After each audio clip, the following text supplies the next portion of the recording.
Those remarks stopped me dead in my track. They made me realize how well off I was. I resolved then and there that I would change and be my old self again, and I did.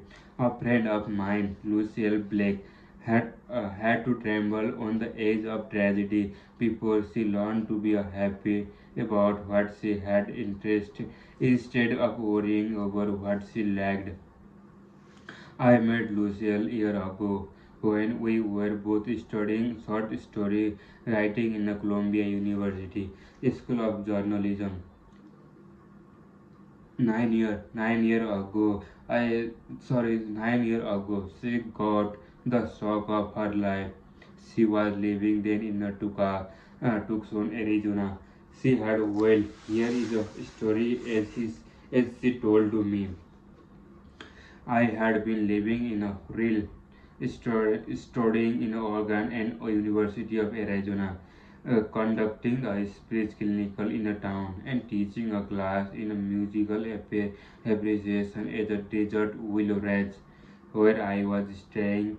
I was going in for a party, dance, horseback rides under the star. One morning I collapsed. My heart, you will have to lie in a bed for a year, complete rest. My doctor said you didn't encourage me to believe I would ever be strong again. In a bed for a year, to be an invalid, perhaps to die. I was terror stricken. Why did all this have to happen to me? What had I done to deserve it? I wept and wailed, and I was bitter and rebellious. But I did go to the bed as the doctor advised.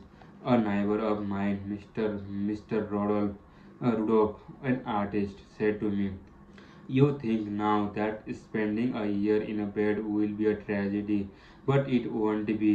You will have time to think and get acquainted with yourself. You will make more spiritual growth in these next few months than you have made during your previous life." I become joiner. Sorry, I become calmer, calm, clamor.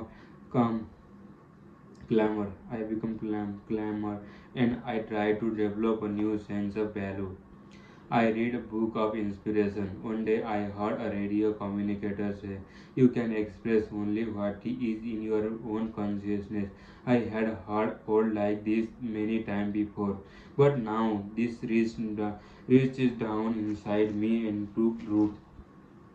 I resolved to think only the thought I wanted to live by, thought of joy, happiness, health, and I forced myself each morning as soon as I awake to go over all things I had to be grateful for, no pain, a lovely young daughter, my eyesight, my hearing, lovely music on the radio, time to read, good food, good friend. I was so cheerful and had so many visitors that the doctor put up signs saying that only one visitor at a time would be allowed in my cabin and only at a certain hour. 9 years have passed since then, and I now lead a full, active life. I am deeply grateful now for that year I spent in a bed. It was the most valuable and happiest year I spent in Arizona. The habit I formed then of counting my blessing each morning still remain with me. It is one of the most precious possessions. I am ashamed to realize that I never really learned to live until I feared I was going to die. My dear Lucille Blake, you may not realize it, but you learned the same lesson Dr. Samuel Johnson learned 200 years ago. The habit of looking on the best side of every event, said Dr. Johnson, is worth more than £1,000 a year. £1,000 a year. Those odds were uttered, mind you, not by a professional optimist, but by a man who had known anxiety, rags, and hunger for 20 years, and finally become one of the most eminent writer of his generation and most celebrated conversationalist, conversationalist, conversationalist of all time. Logan Purcell Smith packaged a lot of wisdom into the few words when he said, "There are two things to aim at in life.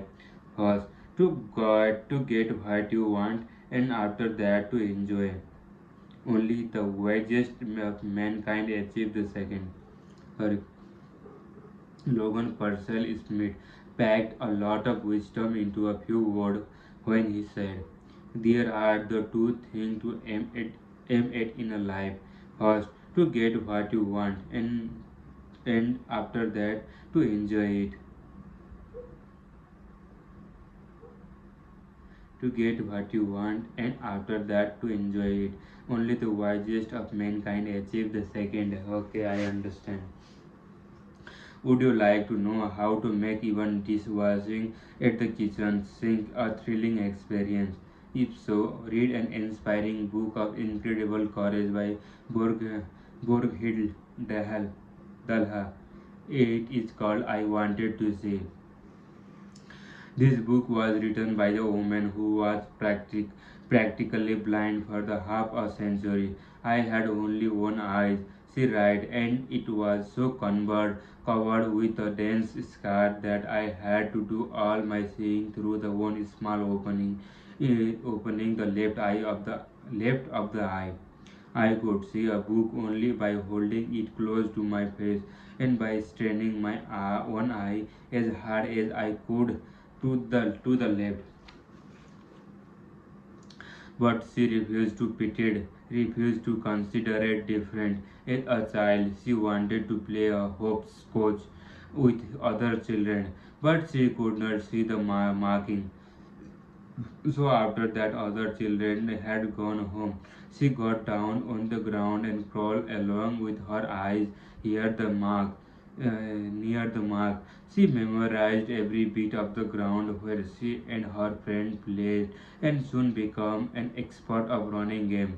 She did her reading at home, holding a book of large print so close to her eyes that her eyelash brushed the page.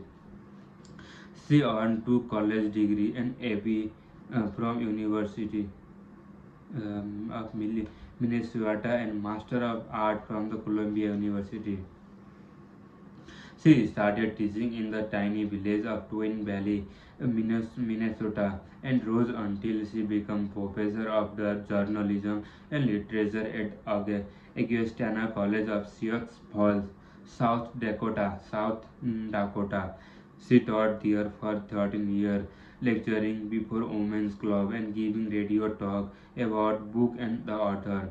In the back of mind, she writes, there had always looked a fear of total blindness. In order to overcome this, I had adopted a cheerful, almost hilarious attitude toward the life. In 1943, when she was 52-year old, a miracle happened. An operation that the famous Mayo Clinic.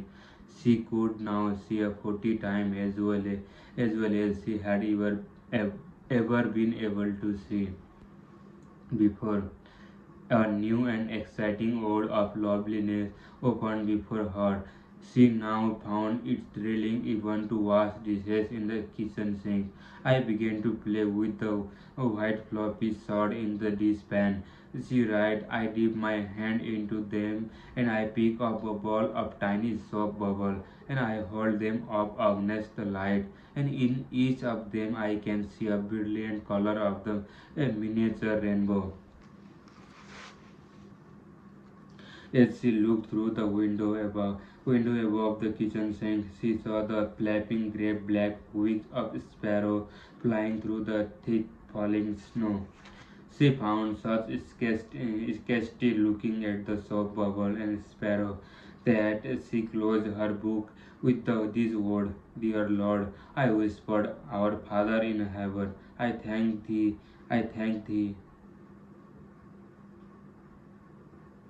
I thank thee. Imagine thanking God because you can wash dishes and see rainbow in bubble and sparrow flying through the snow. One. You and I ought to be ashamed of ourselves. All of the days of our year, we have been living in a fairyland of beauty, but we have been too blind to see, too satisfied to enjoy. If we want to stop worrying and start living, rule 4 is count your blessing, not your trouble. Count your blessing, not your trouble. Okay? Count your blessing, not your trouble.